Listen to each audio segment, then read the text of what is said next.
hours from now on Fox Business. Hello, everyone. I'm Dana Perino, along with Jedediah Bila, Juan Williams, Eric Bolling, and Greg Gutfeld. It's 5 o'clock in New York City, and this is The Five.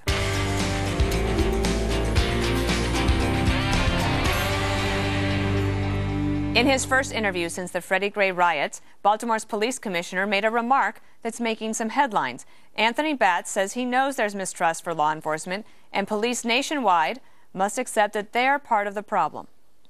There is a lack of trust within this community, period, bottom line, and that's going to take healing. That's going to take us acknowledging as a police department, not just here in Baltimore, but law enforcement as a whole, that we've been part of the problem. Community needs to hear from us that we see that we haven't been part of the solution and that we have to now evolve. Meanwhile, America's new Attorney General had some encouraging words for law enforcement yesterday. Here's Loretta Lynch. You have picked a noble profession. You've picked a hard profession, but you have picked one of the best professions out there today, because you have picked the one that lets you go out every day and say, I'm going to help somebody. And despite how people may want to choose to characterize you, hold on to that as you go out on patrol every day. To all of you who are on the front lines, I just want to say thank you.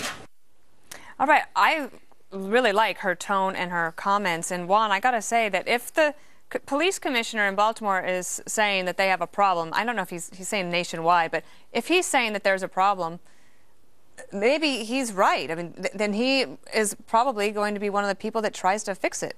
I think it's important. It's such a divisive issue. Potentially, it's one that's crippling, paralyzing, because I think there are people who see the police, as I do, as good guys for the most part, but understand that they are being put in a very difficult situation where they have to get involved with disorder, chaos, and the like. And sometimes, their tempers get frayed, and they do things that are unacceptable. So you can just divide everybody into two camps, Dana. But I think it's important that people who are pro-police also say, you know what, there are steps that we can take to make sure that police aren't put in an untenable position. Is an answer, though, important to come from Washington, Eric? Because if you believe in local control, as I do, if Baltimore has particular issues, they might not necessarily be the same issues that a Denver might experience. No doubt. I'm just curious why Commissioner Anthony Batts would say it's certainly not going to go well with the rest of his police department. To say that they need to evolve and that they've been part of the problem. I'm not sure that's the way you do it. Look, I'm not in law enforcement, but I would say, hey, going forward, we will continue to try and embrace the community. We'll try and diffuse situations in a way that's acceptable to both. But to say that to kind of take blame already for Freddie Gray and maybe other issues, that didn't seem. I to be didn't hear helpful. him say take blame for Freddie Gray. We've been part of the problem. Part of the problem, the overall problem, not Freddie Gray. Maybe that's not my Freddie Gray led to the only reason why he's on TV today. I think this is part of the argument. You see this just in terms of Freddie Gray. I see a larger issue. No, I think we had this discussion in the exact opposite last week, where I said it's probably a bigger issue. Every pundit on TV is either talking about income inequality, white privilege, other issues, the lack of opportunity in the black community. Right. And you said, no, this is all about Freddie Gray. No. I think, this is wild. I think it's about those kids who got out of school and took advantage of the situation to start looting and acting crazy, and then there were people who piled on, and you said, hey, a lot of these people arrested were adults. Just one quick final thought. De Blasio's on TV this morning, and he was asked about what was going on in Baltimore, also what went on with Brian Moore's killing here in New York. And he did a very nice thing. He said, look, we need to really embrace what's going on in the communities, and we're teaching our law enforcement officers to do that. And then he went one step further and said, but we still have this big problem with African-American kids of color and the police. Why do they have to bring it in? Can they just solve the problem and not try and, make excuses or start pointing finger at law enforcement? They have to stop doing that. Well, you have a good insight, Greg, you've always complimented the NYPD for how they did integrate into the communities. Do you think what he's saying about de Blasio bringing this up again, do you think that's warranted? I think what happens is you see political decisions being made when they've overstepped. You can't be anti-police when a police officer just got shot in the head and was killed. All of a sudden, all of your romantic, progressive, anti-authoritarian notions don't work. Before, I always look at it this way. The conservatism are like the two trees that keep the liberal hammock up. And once you start attacking those trees, which are basically law and order, personal responsibility, and character, everything falls apart. The hammock can't hold. So as they're sitting there and they're watching the world crumble, and they're watching the police under siege, and the police wondering, what are we doing this for? A cop gets shot. You're Mayor de Blasio. The cops don't like you. You're a progressive who is totally anti-police and has been. You have demeaned the police. Then you got to walk it back. He walked it back for the sake of his own hide.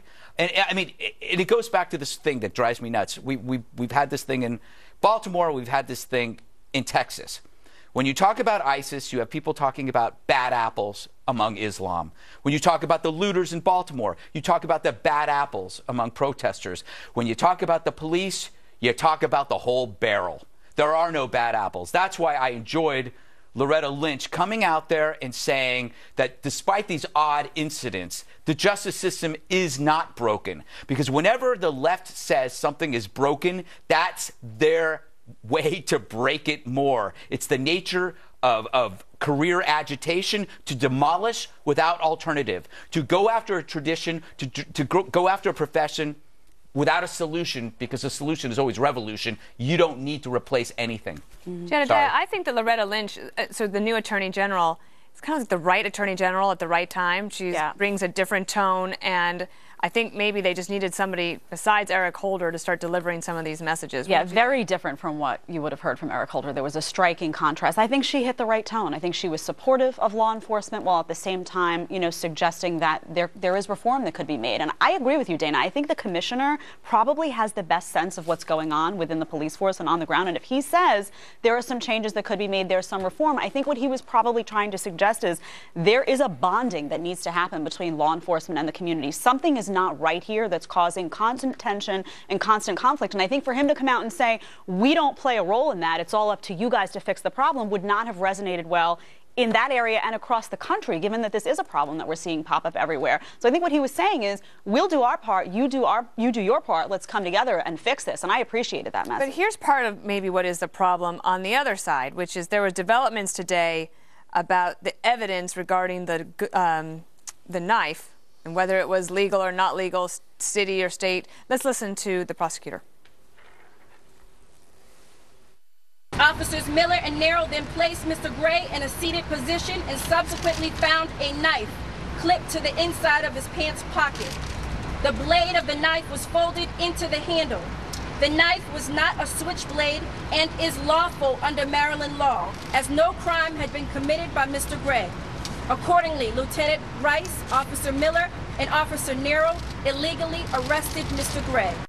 Okay, so that was last Friday when she said that the arrest was illegal, but now there is question because it looks like it actually was a legal arrest. What do you think of that one? It's very interesting to me. I mean, this comes down to a knife. So apparently you didn't have a button, you know, from the old days where it just pops out, the blade pops out, but it has a spring in it. And so when you start to pull it out, it comes out more quickly.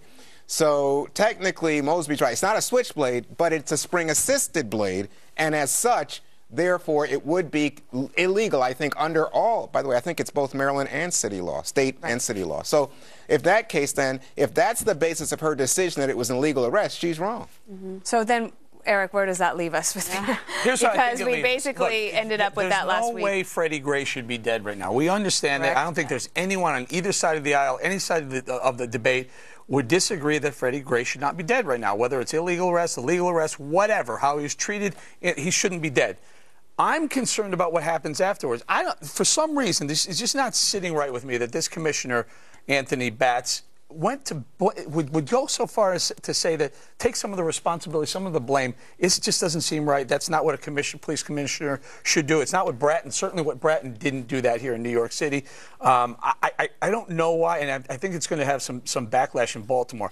Are all these politicians, whether it's Rawlings Blake, whether it's Mosby, or this police commissioner, are they looking at different aspirations? Are they looking at higher aspirations in whether it's elected office, in the Democrat Party? Are they looking at other things, or are they looking to solve the problem of Baltimore? Looking to solve the problem of Baltimore, I think they have the tools to do it without pointing the finger, especially Commissioner I can't imagine your cops wanted to hear that today. I'm just shocked that you did that. I'm wondering, though, if he's sensing a larger problem that he sees. In other words, all of these stories don't necessarily hit the news. We're talking about this one because it hit the news, but I'm wondering if there's something that goes on the ground in terms of the interactions he sees between police and community that bother him, that he feels, you know what, we can do better. We can do our part better than what we're doing. So that's what I'm wondering, if he's speaking to a larger division that he sees on a daily basis that doesn't necessarily reflect just this case, but a bigger problem in the community. And the bigger problem, though, has nothing to do with the police department. It has to do with the chaos that was created by decades and decades of horrible progressive policies that kept throwing pointless programs and money at problems without actually saying what the problems are. The police are just us in the front lines. They're the ones that are keeping the hell to come to your house. So they got to go out and deal with it. So all they're dealing with is the crap that we don't see. And every now and then something bad happens. Something bad happens, and then suddenly the press comes in, focuses on that one thing, and then they use the word systemic. They find that one thing and they go, this is systemic, and this is the priority. Forget gang violence, forget black on black crime, it's the cops. But when you point that out, okay, if it's pointed out in Baltimore, okay, this is the pushback from Congressman Elijah Cummings from Baltimore. You know, it's not about personalities, it's about policy. And you know, and I know, that a lot of the policies coming down from Washington, coming down from the state actually too, but coming from Washington are not necessarily kind to urban areas. So it's not local.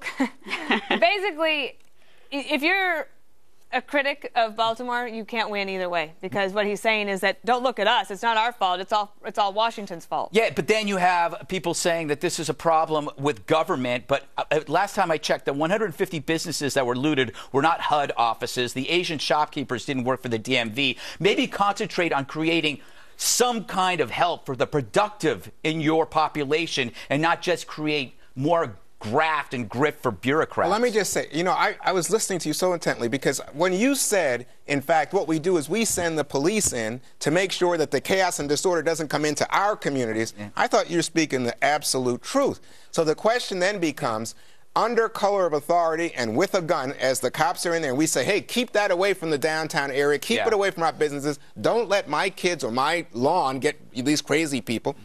Are we saying you can do anything to the people in those communities where there's chaos? No, what I was saying is the cops often don't know what they're dealing with until they end up dealing with, and every now and then something bad happens. By the way, one of the police officers has serious psychological problems. So there are problems. You put them together in a volatile situation that has been there for decades, this happens. Well, this is what I was saying to you earlier. That you know, I think we put the cops in an untenable position in some cases, but you can't then ignore it if the cop does something wrong. What do you think Commissioner Batts just did? He just said we need to evolve. If you're a beat cop, you're walking the mean streets of Baltimore, that bad area where everything goes down, and your commissioner just says, I need to evolve. Well, maybe they'll have better approaches. I mean, maybe there are better approaches. Yeah, what about community policing? There might be best practices you learn from some better approaches when there's a drug deal going down over there. Someone's got a gun in their belt. No. But that's a direct, simple approach. But I'm saying community policing, knowing the community, being involved, not just being somebody who shows up when there's trouble. That might be helpful, Eric. In terms of community policing, you need people from the community who are police. Correct. That's not bad. But even so, I don't care where you're from. If the policeman has a relationship before the trouble, that's better. I agree. All right, we all agree. Great. Ahead on the 5, ISIS makes new threats to America and to the woman who helped organize the Muhammad cartoon contest in Texas on Sunday. Details next.